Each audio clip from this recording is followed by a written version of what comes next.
14 ans plus tard, en 1851, dès le jeudi 7 août, la fête fut favorisée par un temps de la plus extraordinaire beauté.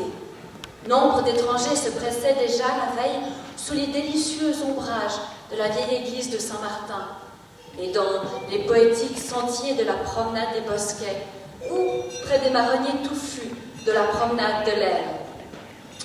On entendait, durant cette chaude soirée estivale, le tintement du troupeau, prenant de plus en plus d'ampleur pour la fête.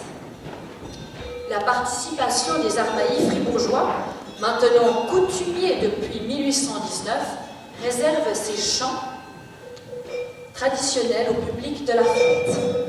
Accompagnés de leurs troupeaux et de leurs chars, débordant d'ustensiles du chalet de l'alpage, ils entrent en scène devant l'estrade, chargés de 8000 spectateurs, en chantant un air populaire ancien des Armaillis, noté en 1851 sur un texte composé à leurs intentions par le juge de paix François Visinant de Montreux. Harmonisé plus tard pour 4 voix d'hommes par Carlo Boller, voici la Sanfant des Armaillis.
Un col se les possède, you,